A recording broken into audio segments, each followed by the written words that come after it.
Hello everyone and welcome to the Criterion Connection. I'm Wade. And I'm Joe. And we're here to talk about an Australian film, Picnic at Hanging Rock from 1975. Peter Weir. Yep.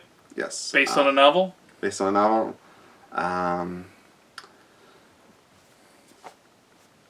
They go on a picnic at Hanging Rock.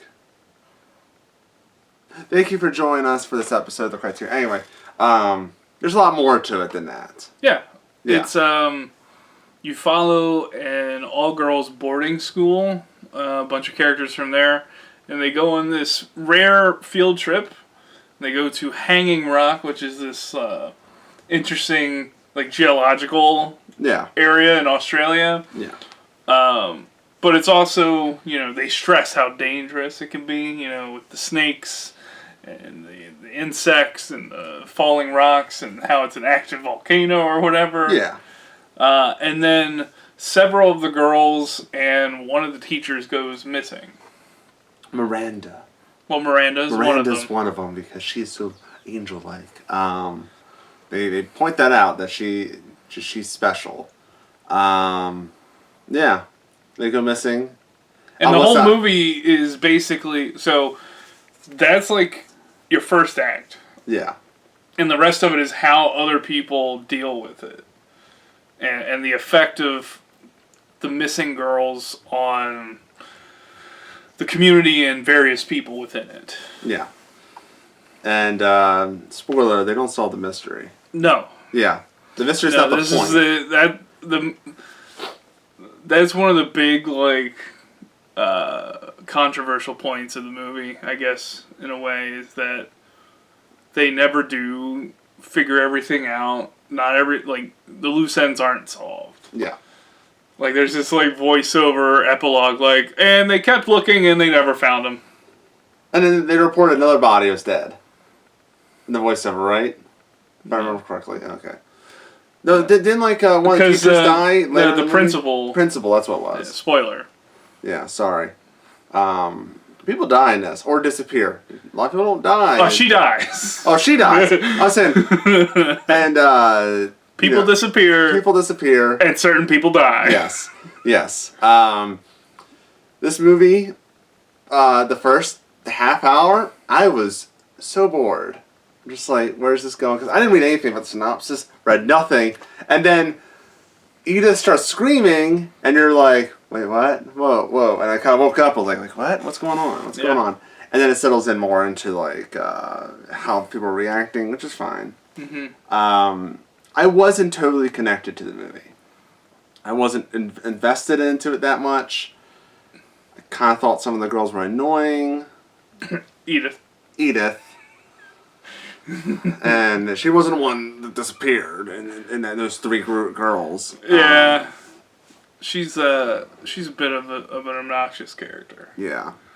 I will praise that there's this music score that plays. Mm-hmm. It's like piano and synth, and it sounds very creepy, and also sounds like a Final Fantasy music, like in the 7 through 9 era.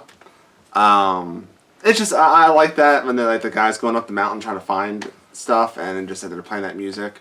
And he gets tangled in that bush for a second. And you're like, did they keep that shot or something? Because he was trying to get over the bush. It's like, never mind. And he walks away. And just why is that there?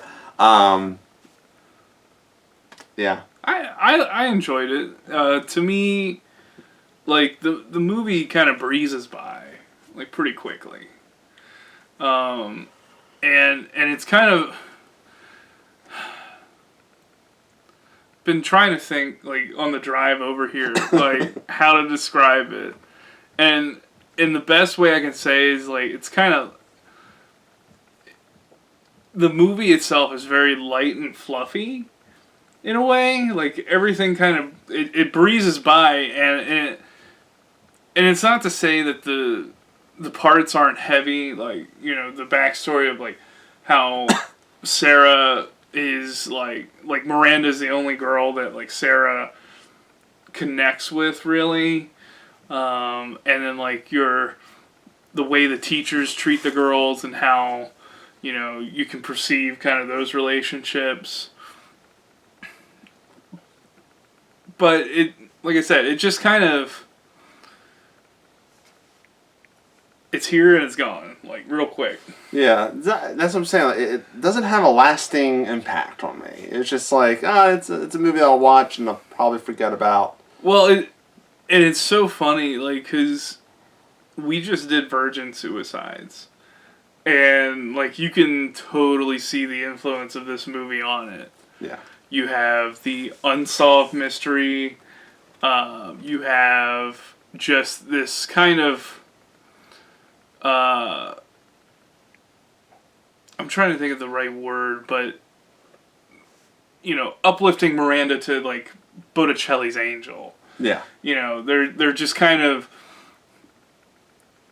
Because they're not here... You kind of get this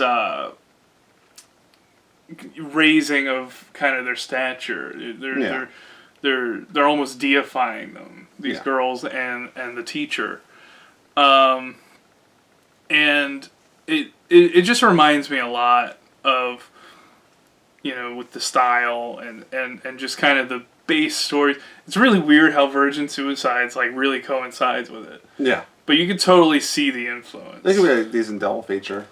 Yeah. I personally think the Virgin Suicides was more interesting. I think the perspective was much more interesting, being from the neighbor boy's point of view. This one just kind of being an omniscient one, even though it's still not telling you everything. Yeah. There's not a lot of time for a ton of character depth. Like you have the police sergeant, Bumfer, and you've got, you know, Michael and his, you know, borderline noble family. And, like, it's just this, it throws a lot at you, but it doesn't really... delve further. Yeah, it doesn't really go too much further. You just... They just give you the like, you can bones. understand, like, Michael being obsessed with trying to find out what happened in these girls, but, like, that's all you get. Yeah. It's mostly a bare bones kind of story. There's no meat or muscle to it. No, not like, you know what I mean? There's nothing that you can really bite into to really get attached. Yeah, it's not, like, super rich in that way to keep the kind of food metaphors going. Like I said, I think of it as very light and fluffy. It's like whipped cream. Yeah. This movie. It's a nice, like, just watch it, breeze through it, and you can go on the rest of your day. Incredibly nice, you know. And there is some, like, super kind of dark moments, like with Sarah. And, look, I thought she was mute to begin with. But she barely talks and doesn't, like, relate to other people, really, besides Miranda. Yeah. Who goes missing. Just like this, they're in a trance. Now let's just walk into this crevice. Yeah, and it has that, like, kind of mystical quality. Yeah. Like it's hanging rock haunted. Yeah. And, like, with Edith, like, all of a sudden screaming. Yeah. You're like, is there some sort of supernatural force? Is it just... And the problem that they just totally just breeze through that just kind of makes you feel like, you know, it makes you... The movie is kind of frustrating, and, like, it's like you want more, but it doesn't give you anything more. It's just like, let's just move on with the plot. And it's frustratingly realistic. Yeah. Because a lot of cases like this sometimes end up this way where you don't have the answers. Like that that police sergeant, Bumfer, like, he deals with something that so many police officers had to deal with back then, where these people vanish without a trace. Everybody's like, well, why don't you find them? And he's like, I can. What do you want me to do? You know? Yeah. And it's just, you don't get all the answers. And that's kind of how it used to be. If you look at a lot of old, like, you know, missing persons. But if they had DNA back then, it would be solved. Probably not, because there's no DNA. Like, they just vanish. Yeah. But and that's what makes this so interesting, is because it is a completely fictional story. It's not based on any truth. I'm sure SVU could get on it. But, you know, it's almost like the Texas Chainsaw Massacre that way, where it's something that's so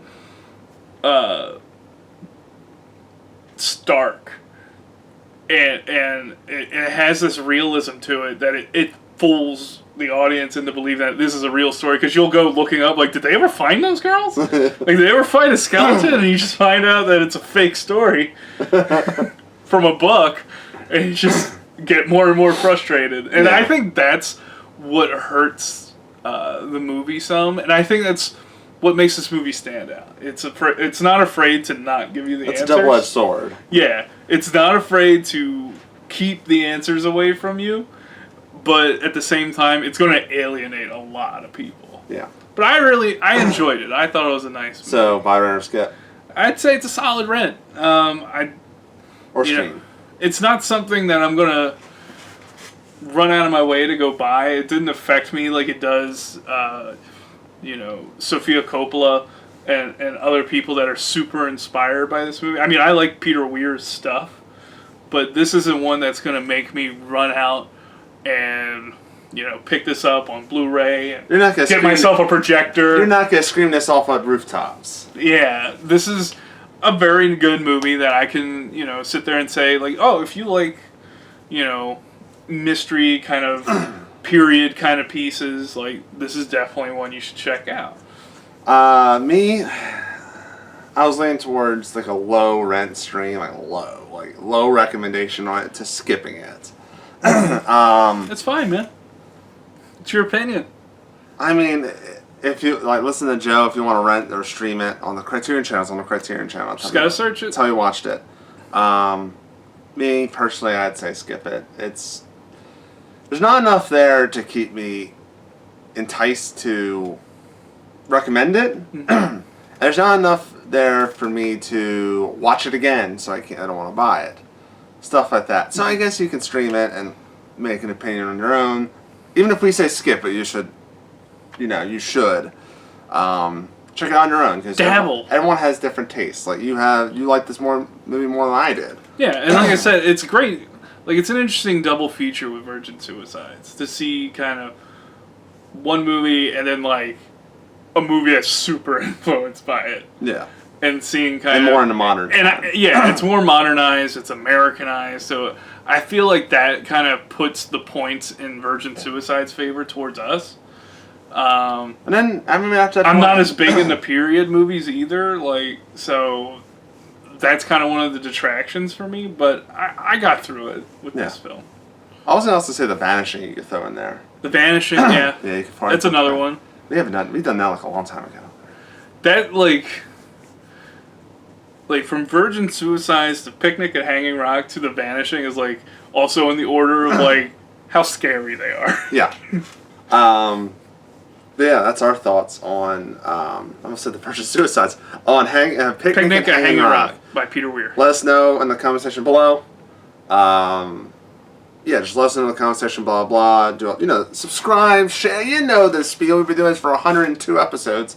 Next week we are going to do an early review of a certain movie that's coming out on Blu-ray on July 23rd. Mm-hmm. Spike Lee's Do the Right Thing. Yep. And then I haven't told you this, so it's gonna be a little surprise. Since it's like you never know, I might already know. Since it's July and America and stuff like that, this has nothing to do with America but the colors. I'm thinking for the 3 weeks after Do the Right Thing, we do the Three Colors. The Three Colors trilogy, which is the French flag, but it's still the same color scheme as the American flag. So, yeah. Okay. Yeah. So until next time, I'm Wade. And I'm Joe. And we will see you later.